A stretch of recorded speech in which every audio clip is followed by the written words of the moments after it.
Hare Krishna.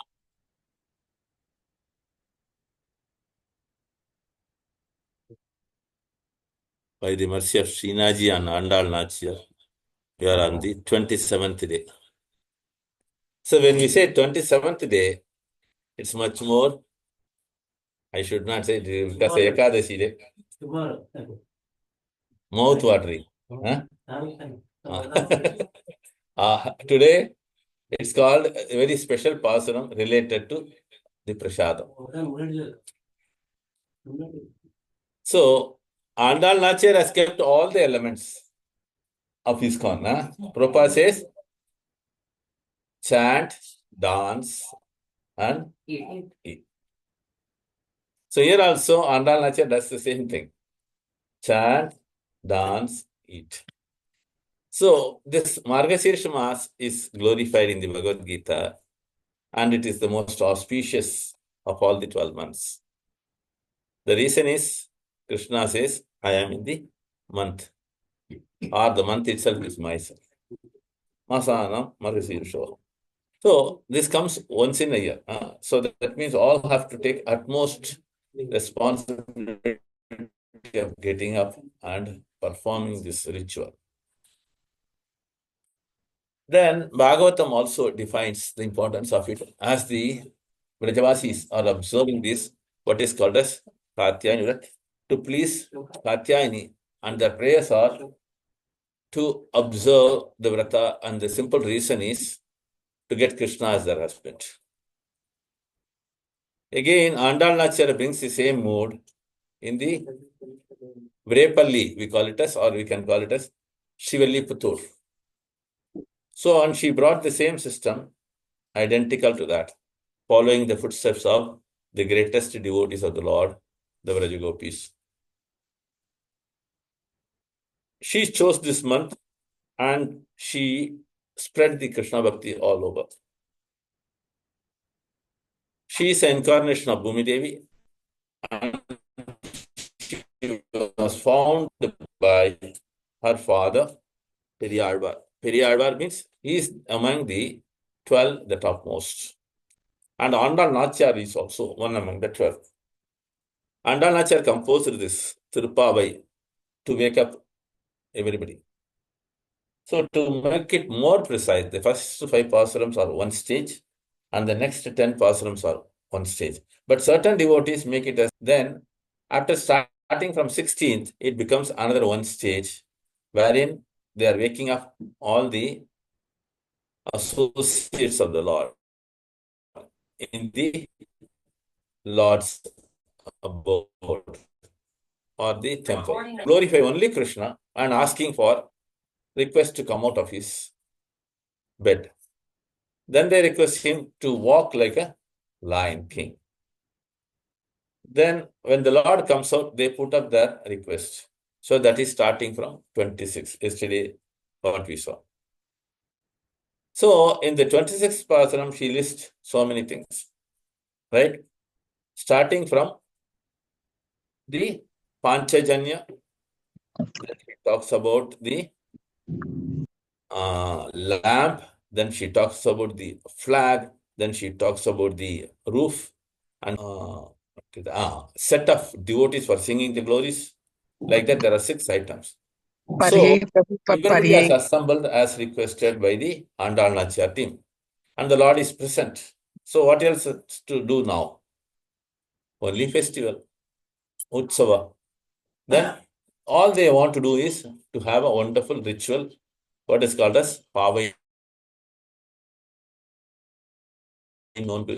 So here also the request to Katyayani is to give Krishna as their husband.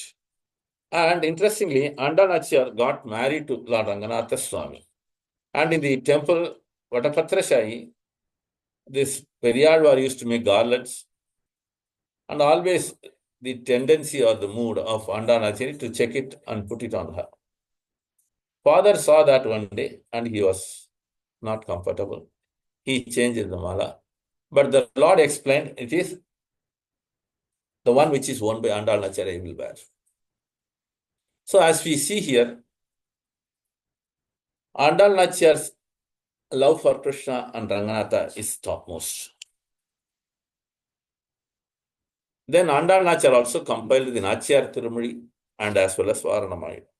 So let us get into the glories of Andal Nachiyar, sung by various other Acharyas of the Sri Sampradaya.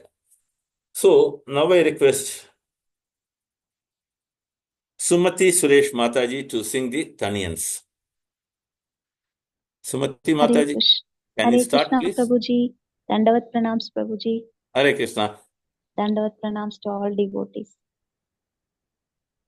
Hare Krishna. Neela Dungastanagiri Tadi Sukta Muttotya Krishnam Parartyam Swam Shruti Sadasira Siddha Madhyapayanti Svochishtaayam Srajinigalidam Ya Balatkritya Punkte Godadasye Nama Idamidam Bhuya Evastu Bhuyaha அன்னவயற்புதுவை Andal அரங்கிற்கு பன்னு திருப்பாவை பல்பதியம் இன்னிசையால் பாடிக் கொடுத்தாள் நற்பாமாலை பூமாலை சூடிக் கொடுத்தாளை சொல்லு சூடிக் கொடுத்த சுடற்கொடியே தொல்பாவை பாடி அருளவல்ல பல்வளையாய் நாடி நீ வேங்கடவர்க்கென்னை விதி என்ற இம்மாற்றம் நாங்கடவா வண்ணமே நல்கு. Hare Krishna. Hare Krishna Prabhuji. Very Thank you, nice, Prabhuji. Sumati Mataji. Thank you so much. Thank Prabhuji. you. So now we request for the singing of Pasuram by Harihara Narayan Prabhu from Arizona. Hare Krishna. Hare Krishna. Hare Krishna. Yeah. கூடாரை வெல்லும் சீர் கோவிந்தா கூடாரை வெல்லும் சீர் கோவிந்தா உன் தன்னை பாடிப்பறை கொண்டு யாம் பேரும் சம்மானம் கூடாரை வெல்லும் சீர் கோவிந்தா உன் தன்னை பாடி பறை கொண்டு யாம் பேரும் சம்மானம் நாடு புகழும் பரிசினால் நன்றாக நாடு புகழும் பரிசினால் நன்றாக சுடகமே தோள்வளையே தோடே செவி பூவே சுடகமே தோள்வளையே தோடே செவி பூவே பாடகமே என்றனைய பல கலனும் யாமணிவோம் பாடகமே என்றனைய பல கலனும் யாமணிவோம் ஆடை உடுப்போம் அதன் பின்னே பால் சோறு மூட நெய் பெய்து முழங்கை வழிவார மூட நெய் பெய்து முழங்கை வழிவார கூடி இருந்து குளிர்ந்தேலோ ரெம்பாவாய் கூடி இருந்து குளிர்ந்தேலோ ரெம்பாவாய் கூடாரை வெல்லும் சீர் கோவிந்தா.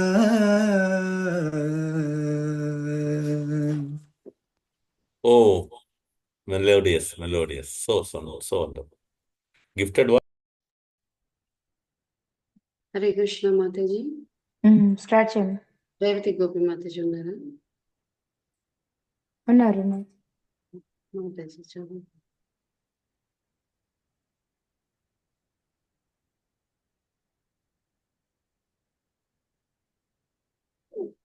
రేవతి గోపి మాతాజీ. హరే కృష్ణ. సారీ అమ్మా. హరే కృష్ణ. I'm audible?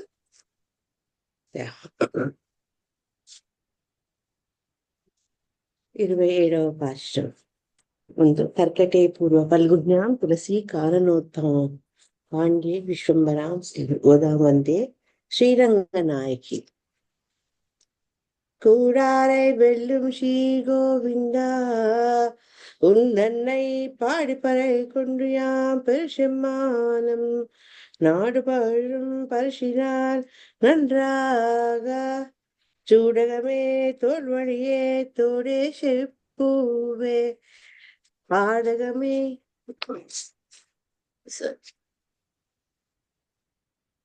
பாடகமே என்றனை பல கலனம் யாம் அழிவோம் அழையுடுப்போம் அதன் பின்னே பாஷோர் மூடனை பெய்து முருங்கை வழிவார கூடியிருந்து குளிர்ந்தேலோர் எம்பாவாய். హరే కృష్ణ.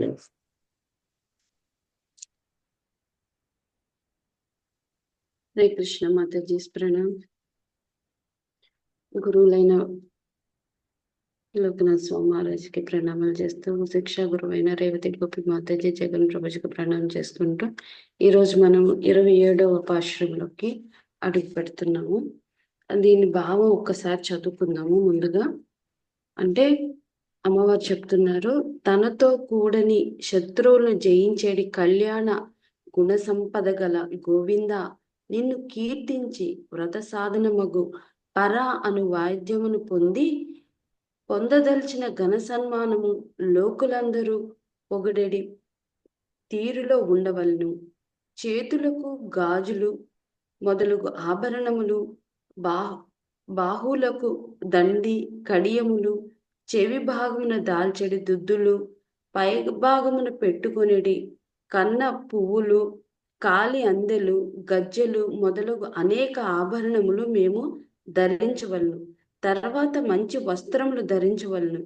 పాలు అన్నము మునుగునట్లుగా నెయ్యి పోసి ఆ మధుర పాల పదార్థము మోచేయి వెంబడి కారునట్లు నీతో కలిసి కూర్చొని చల్లగా హాయిగా భుజించవలను అని కోరుకుంటున్నారనమాట. ఇక్కడ మనము నిన్న పాశ్రంలో ఏం చెప్పుకున్నామో ఎవరికైనా గుర్తుందా? ఫస్ట్ ఏమంటున్నారు, ఏమని పిలిచారు భగవంతుణ్ణి?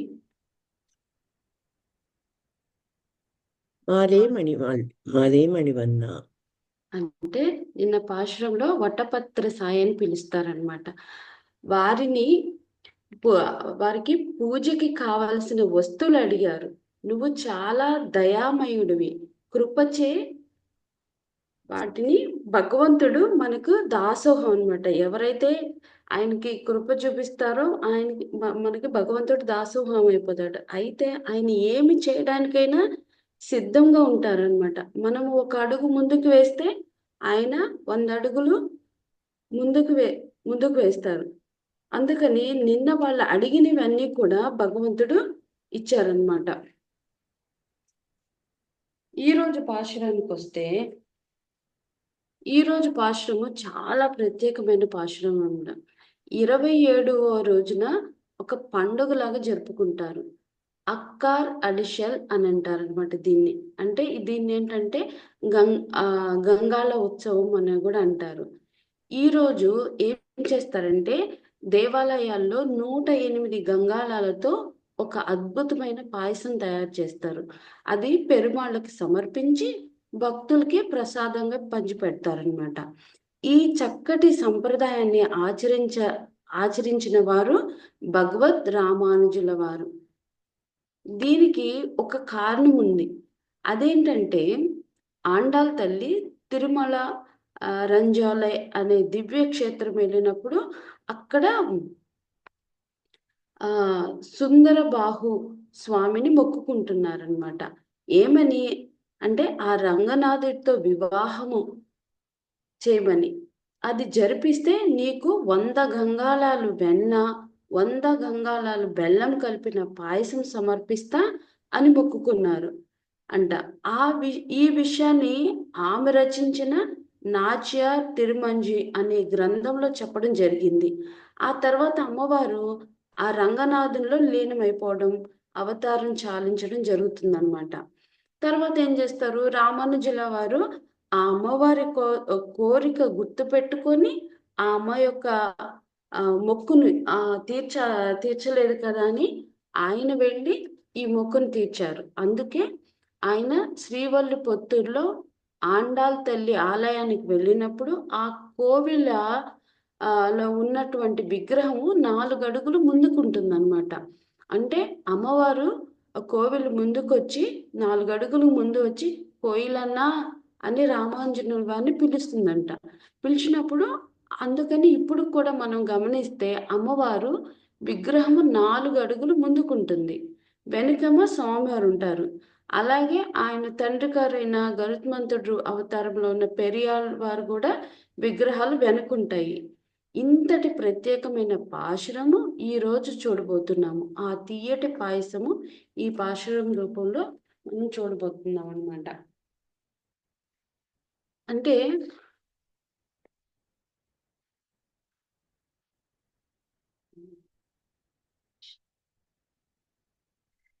ఈరోజు అమ్మవారు ఫస్ట్గా గోవింద అని కూడా పిలుస్తారు.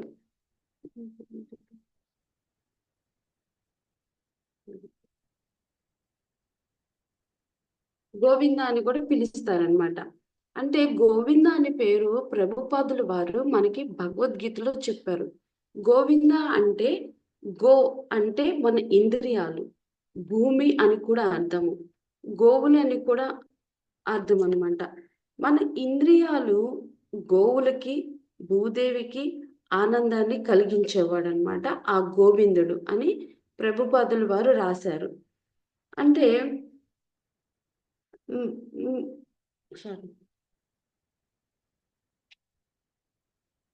మేము కూడా కీర్తనలు పాడాము, వ్రతం ఆచరించాము, మాకు కూడా ఆనందాన్ని కలిగించి బహుమతులు కానుకలుగా ఇవ్వమని అడుగుతున్నారు. అంటే ఈ గోవింద అనే పేరు అందరికీ ఆనందాన్ని కలిగిస్తుంది. మనము భగవంతుని దగ్గరికి వెళ్ళాలని ఎంత కోరిక ఉంటుందో అంత ఆనందం మనకి ఆయన ఇస్తాడనమాట. అంటే ఇప్పుడు మనం భాగవతంలో కూడా కురుక్షేత్రంలో చూసాం కదా. అప్పుడు ద్రౌపది ఎంతో దీనంగా ఆమెని దుశ్శాసనుడు చీరలాగినప్పుడు ఎంతో బాధపడుతూ ఉంటుంది, ఎవరు సహాయం చేయరు. ఆ టైంలో ఆమె ఏం చేస్తుంది, చివరగా గోవింద గోవింద అని పిలుస్తుంది. అప్పుడు ఆయన వచ్చి ఆమెకి చీరని ఇస్తాడనమాట. 2 చేతులు ఎత్తి గోవింద అన్నీ నువ్వే అని మనం ఎప్పుడైతే ఆయన్ని పిలుస్తామో ఆయన మనకి అన్ని సమకూరుస్తారు. అలాగే గజేంద్ర మోక్షంలో కూడా మనకి భగవంతుడు గజేంద్రుడు భగవంతుడిని పిలవంగానే ఎంతో వేగంతో వచ్చి ముసలుండి గజేంద్రుడిని రక్షిస్తారనమాట. అయితే ఈరోజు పాశురంలో మొదటగా మనకి కూడారై అని ఉన్నాము. ఎవరైతే నీకు వ్యతిరేకంగా ఉన్నారో, అంటే ఉదాహరణకి కంసుడు, మళ్ళా రావణాసుడు, హిరణ్యకశిపు, కౌరవులు, వీళ్ళు ఎప్పుడూ కూడా భగవంతునికి వ్యతిరేకంగా ఉన్నవారే.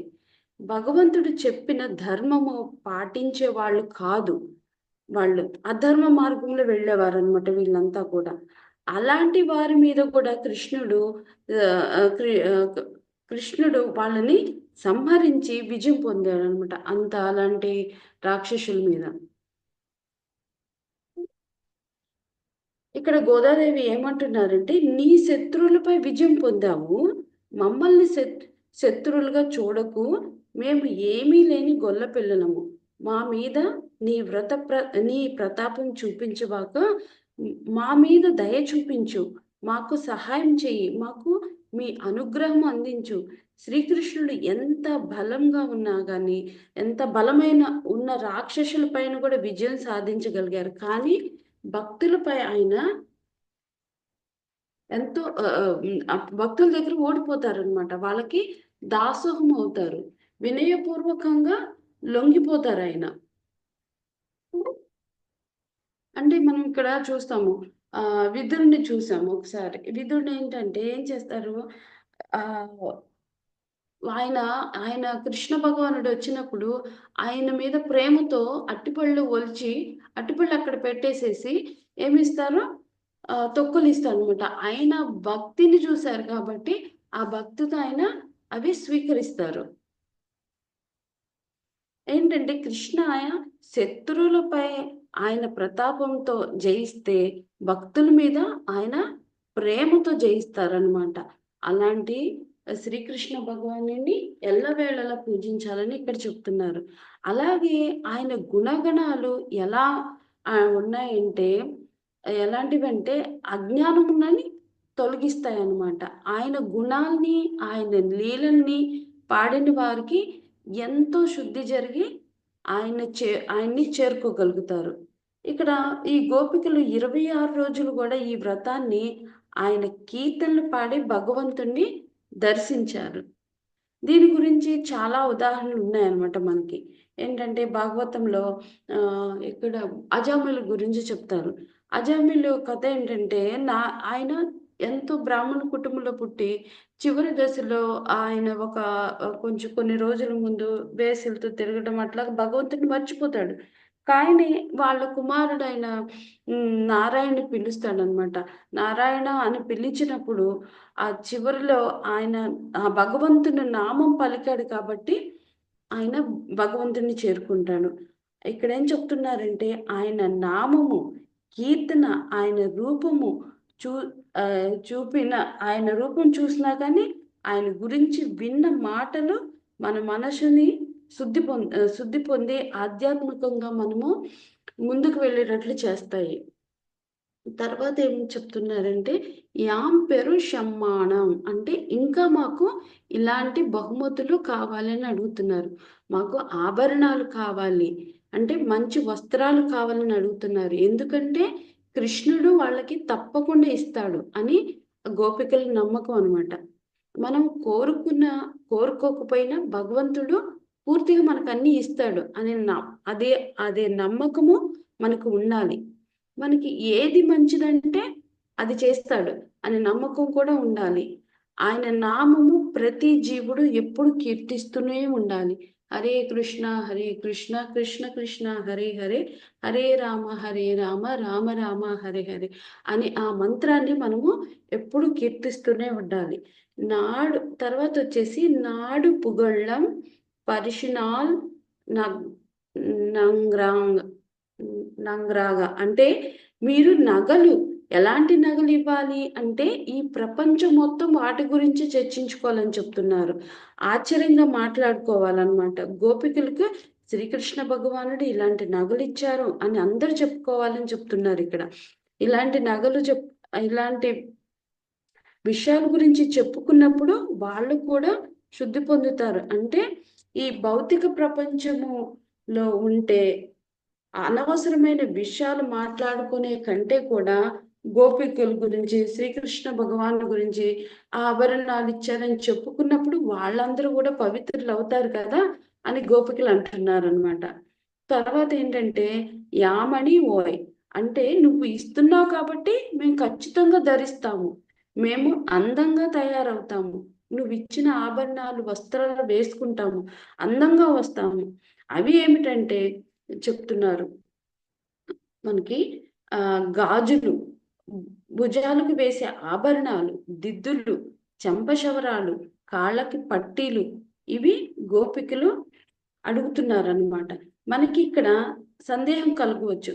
ఏంటంటే ముందు పాశురాల్లో కాటుకు పెట్టడం, పువ్వులు ముడము, కాటుకు పెట్టుకోము, పువ్వులు ముడము అని ఇలా వైరాగ్యంగా మాట్లాడారు కదా. ఇప్పుడేంటి వీటి మీద ఆశ అంటున్నారు. అప్పుడు అంటే ఇవి మేము మిమ్మల్ని చేరుకున్నాం కాబట్టి మిమ్మల్ని ఆనందంగా పరచడం కోసమే మేము అడుగుతున్నాము, మేము అందంగా తయారై మీకు కనిపిస్తాము అని చెప్తున్నారు అనమాట. ఇక్కడ అంటే ఇక్కడ గోపికలు ఏది చేసినా కృష్ణుడి తృప్తి కోసమే చేస్తారు. కృష్ణుడు శృంగార పురుషుడు, పరిపూర్ణమైన ఐశ్వర్యం ఉన్నవాడు.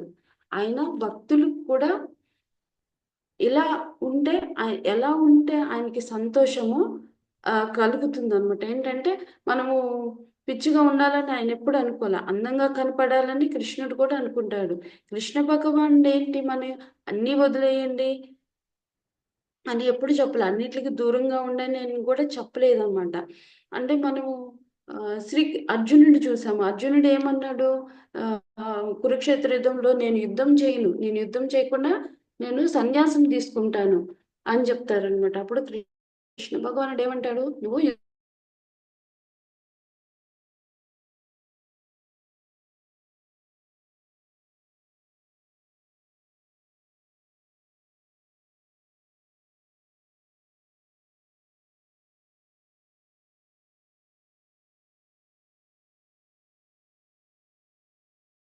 లేదనమాట.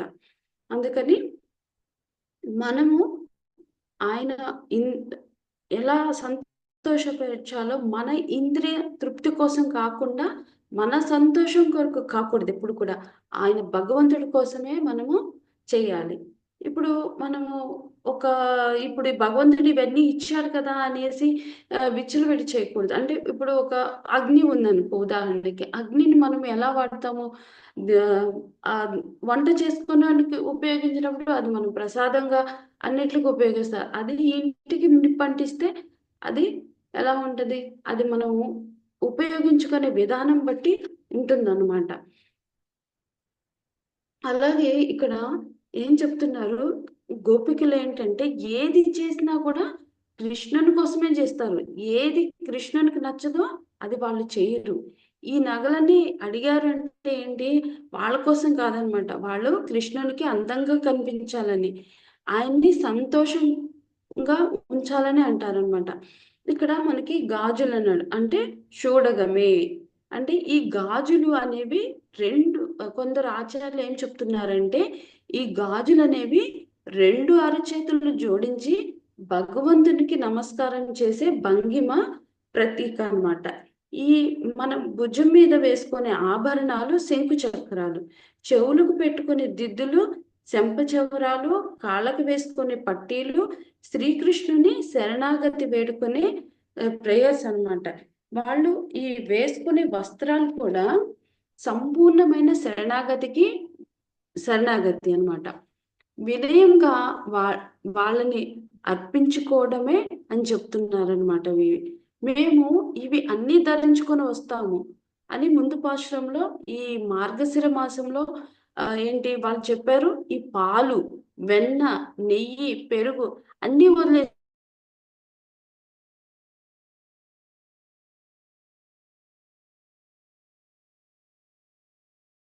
అని కూడా చెప్తున్నారు ఇక్కడ.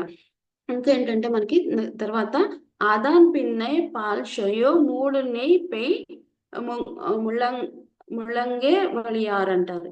ఇవన్నీ ధరించుకొని బియ్యము, పాలు పోసి ఉడికించి బెల్లం వేసి నెయ్యి వేసి, నెయ్యి మోచేయి నుండి కారేటట్లుగా మేము పాయసం చేస్తూ ఉంటున్నారు. ఈ పరమాణం అనేది దేనికి ప్రతీక అంటే, భగవంతుడు గోపికలు కలిసి ఒక మధురమైన అనుభవం జరుగుతుందన్నమాట. ఈ గోపికలు భగవంతుడు కలిసి కలయిక చాలా మధురంగా ఉంటుంది, అంటే చాలా తీపిగా ఉంటుంది. ఈ చేసే పరమాన్నము తీపి, దానికి ప్రతీకంగా కృష్ణ చాలా మధురం అనమాట, చాలా తీపి. అంటే మనము కృష్ణుని కీర్తిస్తాము, ఎలా కీర్తిస్తాము, అధరం మధురం, అసితం మధురం, వేణు మధురం, ఇట్లా ఆయన ప్రతిది కూడా మధురం మధురం అని మనము చేస్తాము అనమాట. ఆయన భక్తులు కూడా చాలా మధురము, ఇద్దరి కలయిక ఒక మధురం అనమాట. ఈ ప్రత్యేకంగా ఇక్కడ మనం చెప్తున్నారు, ఇది ఇంత మధురమైనది చేసి మేము అందరం కలిసి మీతో పాటు తీసుకోవాలంటారు. అంటే ఏంటి అంటే,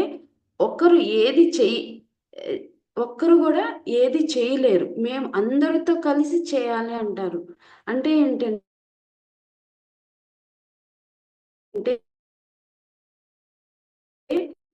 భాగవతము భగవద్గీత ఎంతో ఆనందం కలుగుతుంది. అలాగే ఆండాళమ్మ చెప్తున్నారు, అందుకే మేము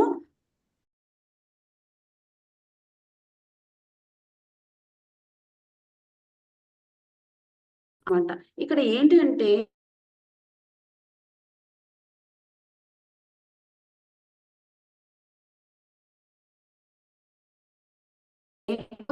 మనకి భగవంతుడి నుండి మనకి ఏది వచ్చినా ఆయన ప్రసాదం లాగే మనము గ్రహించాలి. అంతే తప్ప అది అలాగే అది ఎంత ఐశ్వర్యమైనా కానీ వదలాల్సిన పని లేదు మనం. ఇక్కడ ప్రభుపాదులు వారు చెప్తున్నారు, మనకి భక్తి సిద్ధాంతుల సరస్వతి గారి గురువు గారు అంటారు, కృష్ణ ఐశ్వర్యవంతుడు. ఆయన భక్తులు కూడా ఐశ్వర్యం ఉండొచ్చు, కానీ వాళ్ళ హృదయాల్లో మాత్రం వైరాగ్యం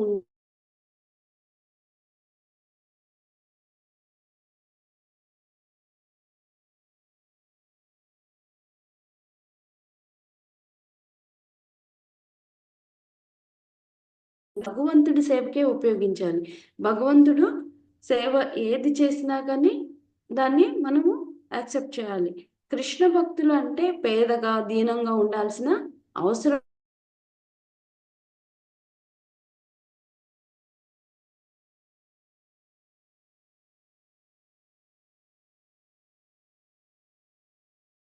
కలిగిస్తుందని చెప్తున్నారు. భగవంతుడికి మనం పెట్టకుండా తీసుకున్నామంటే అగం పాపం అంటున్నారు. అంటే అది పాపం తింటున్నామని చెప్తున్నారనమాట. తర్వాత అలంకరణ, మనము ఏ పూజకి వెళ్ళినా కానీ, ఏ ఉత్సవంకి వెళ్ళినా కానీ చక్కగా అలంకరించుకుంటాం అన్నమాట.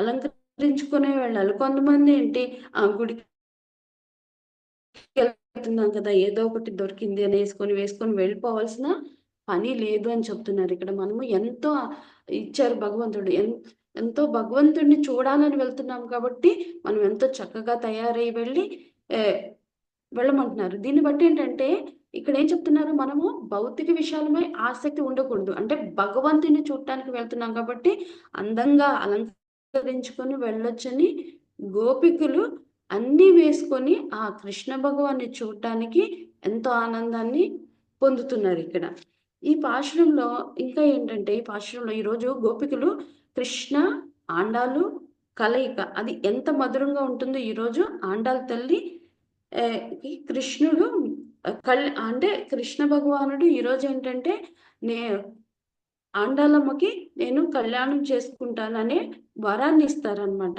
ఈరోజు ఏంటంటే కోడారు వెళ్ళి అని అంటారు. అంటే మనకి అని ఉత్సవంగా జరుపుకుంటారు అనమాట. ఇక్కడ ఒక భాగవతంలో ఒక శ్లోకం ఉంది దీని గురించి.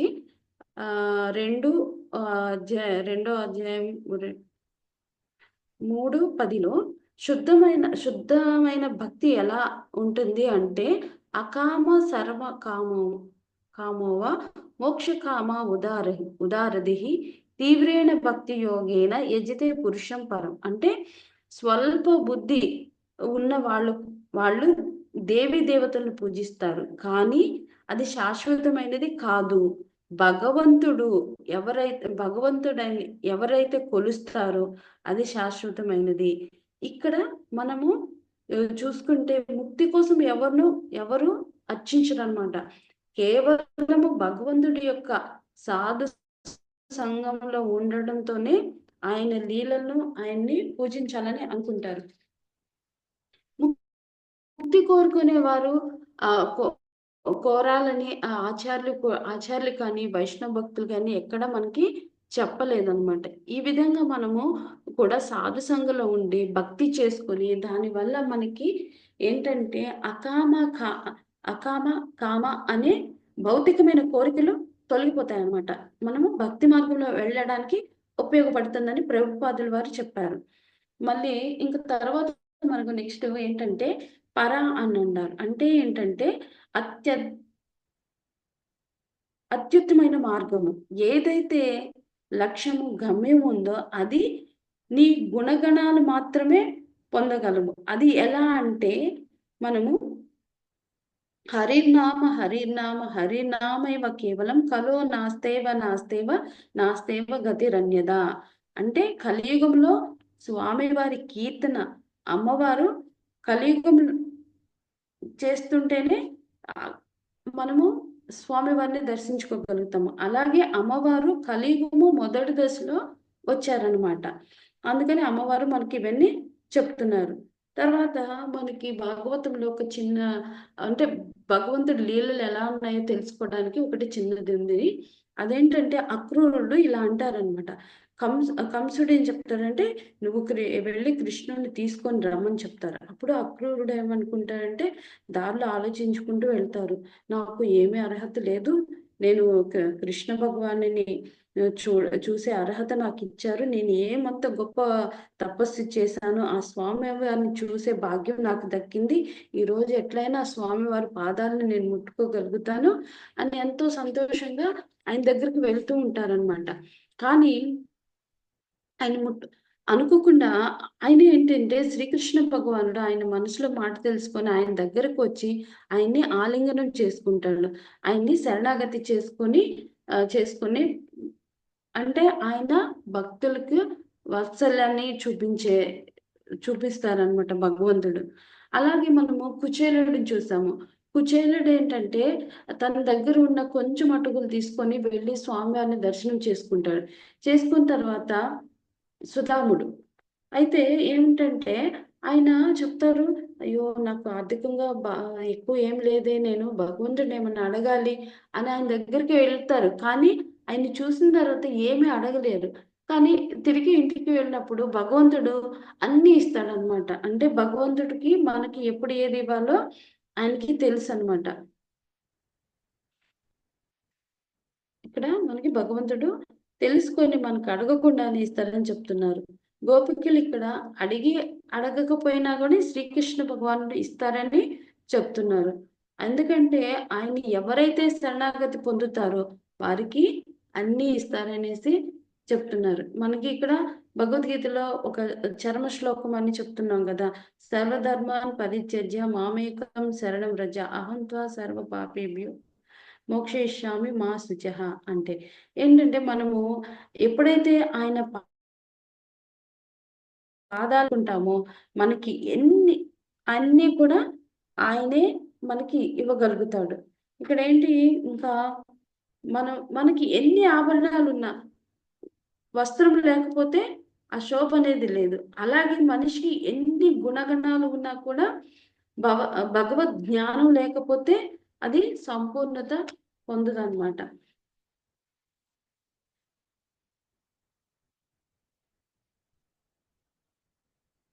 తర్వాత వచ్చేసి చూడగమి అంటే కంకణము. ఇక్కడ ప్రణవానంద ప్రభుజీ మనకి దీన్ని ఆధ్యాత్మికంగా చెప్పారనమాట. అంటే గురువు దగ్గర కంకణం అంటే గురువు దగ్గర దీక్ష తీసుకునే ముందు మన చేతికి ఒక తాడు కడతారు. అంటే మనము ఈ 4 ప్రిన్సిపల్స్ పాటించాలని, మనం ఏమి చెయ్యాలి ఏమి చేయకూడదు అని భగవంతుడు గురువు ముందు మనం ప్రమాణం చేస్తాం అనమాట. ఇవి మేము చెయ్యము, ఇలాగ మేము దీక్ష తీసుకుంటున్నాము అని చేస్తాము అనమాట. తర్వాత తుళ్ళవళై అంటే భుజకీర్తులు. అంటే అదేంటంటే ఒక కంకణ రూపంలో మనకి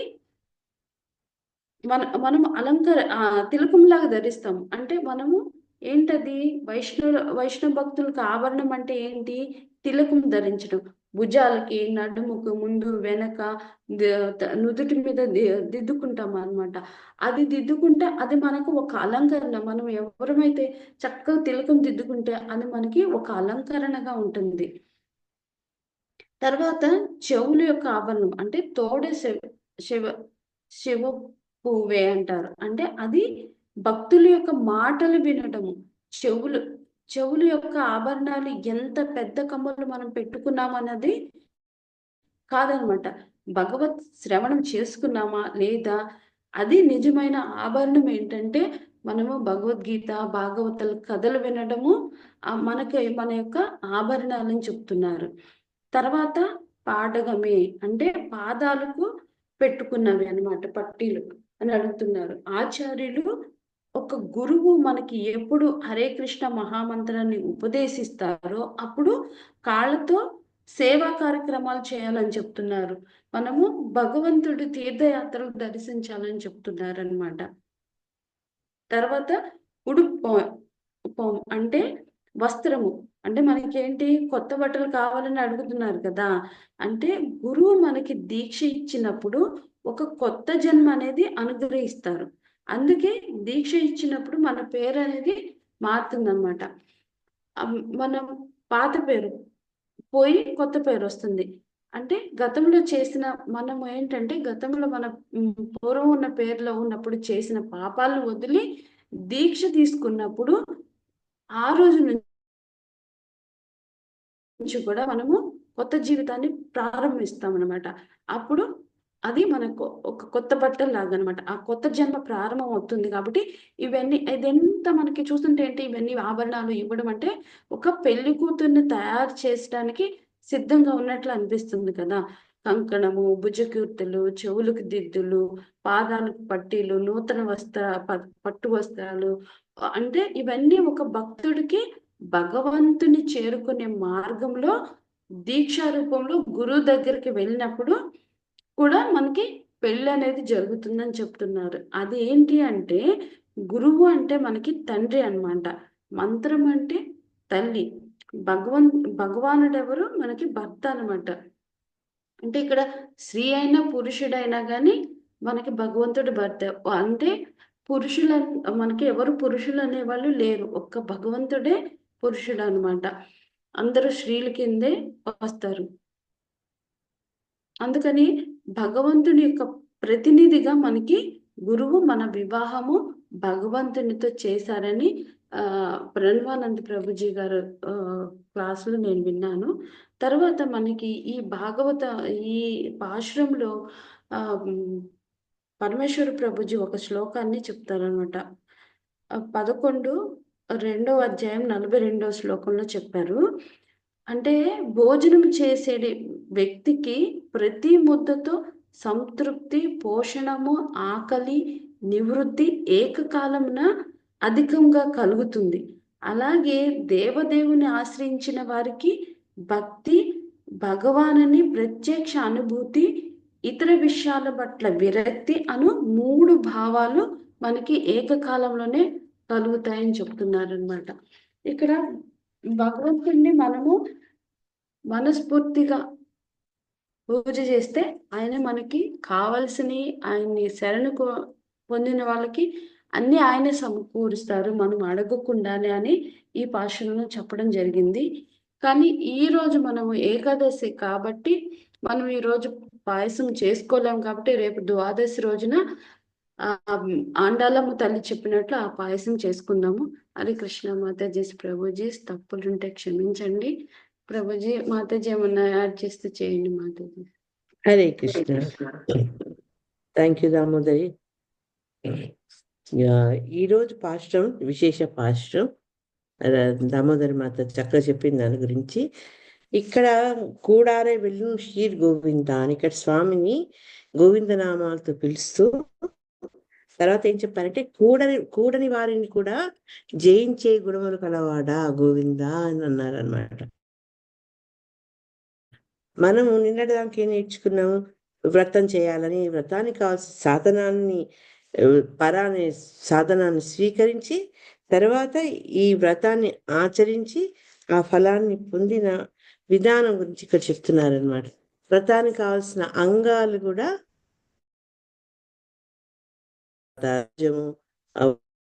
మంగళాచరణ చేసేవాళ్ళు, ఇవన్నిటి గురించి నేను తెలుసుకున్నా. ఇవన్నీ అయిపోయినాక భగవంతుడి యొక్క అనుగ్రహం పొందినప్పుడు ఆ స్వామి మంగళ విగ్రహాన్ని, కళ్యాణ గుణగణాన్ని అందరూ కూడి అనుభవించడం అన్నమాట ఈ వ్రతం యొక్క ఫలం. దాన్ని సూచిస్తూనే బియ్యము, తర్వాత అన్నము, పాలు, నెయ్యి ఇవన్నీ కలిపి ఒక మధురమైన పదార్థాన్ని చేయడం, వండడం, అందరూ కలిసి కూర్చొని దాన్ని స్వీకరించడం అనేది ఈ కూడారై పాశ్రం యొక్క విశిష్టత అనమాట. ఇప్పటిదాకా నారాయణ కేశవ ఆ రకంగా సంబోధించిన స్వామిని ఇక్కడ వాళ్ళు గోవింద అని పిలిచారనమాట. రేపటి పాఠంలో కూడా మళ్ళీ గోవిందనామాన్ని ఉచ్చరిస్తారు. ఎందుకు అనే కారణం కూడా మనకు తెలుస్తుంది అనమాట. తర్వాత ఇక్కడ భగవంతుణ్ణి వాళ్ళు ఏమని సంబోధించారు, కూడని వారిని జయించు గుణములు కలవాడ.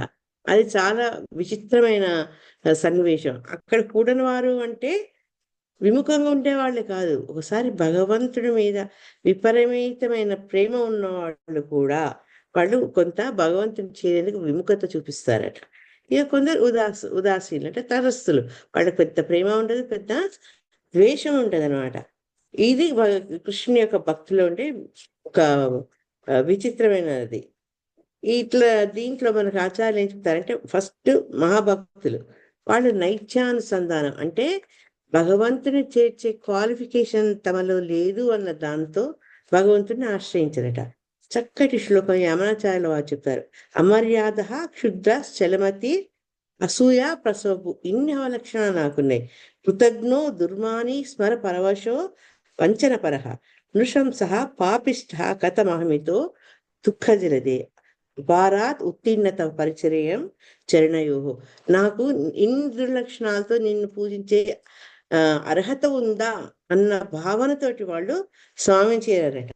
ఇక కొందరు ఏంటంటే కోపంతో ప్రణయంతో కనుక ఎట్లా ప్రేయసి జరుగుతుందో ఆ రకంగా వాళ్ళు ప్రణయ కోపంతో భగవంతుడిని నువ్వు మాకొద్దు అంటారట. దానికి ఉదాహరణ ఆళ్వార్లు అని చెప్తారు. ఆళ్వార్లను స్వామి స్వయంగా వచ్చి వాళ్ళను మెప్పించి వాళ్ళను ఒప్పించి వాళ్ళని దగ్గర తీసుకునేవారు అనమాట. ఇంకా మూడో రకం వాళ్ళు ఏంటంటే ఉదాసీనంగా ఉంటారు. ఆ ఉదాసీనులను ఏ రకంగా స్వామి అనుగ్రహిస్తాడు అంటే తనకు వాళ్ళకు కనపడకుండా వాళ్ళని అనుసరిస్తూ వాళ్ళు ఎవరినైతే ఆశ్రయిస్తారో వాళ్ళ ద్వారా తన కృపా కటాక్షాన్ని స్వామి ఉదాసీనుల మీద ప్రదర్శిస్తారట. ఇక నాలుగో రకం వాళ్ళు ఎవరు? విముఖులు. వాళ్లకు అజ్ఞాన అంధకారంతో ఉండి భగవంతుడి పట్ల ద్వేషము శత్రుత్వం కలిగి ఉంటారు. అటువంటి వారిని స్వామి ఏ రకంగా కటాక్షిస్తాడయ్యా అంటే తన పరాక్రమంతో. ఏ రకంగా అయితే బలి చక్రవర్తిని, కంసుని, రావణ కుంభకర్ణుని ఏ రకంగా ఆయన వాళ్ళ అహంకారం అంచి తన పరాక్రమంతో ఓడించాడో ఈ రకంగా 4 రకాల వాళ్ళని కూడా స్వామి రకరకాల పద్ధతులు ఉపయోగించి తన వాళ్ళను చేసుకోవడం ఆయన యొక్క గొప్ప విశేషం. సమయభావం వల్ల నేను ఇంకా ఎక్కువ చెప్పను.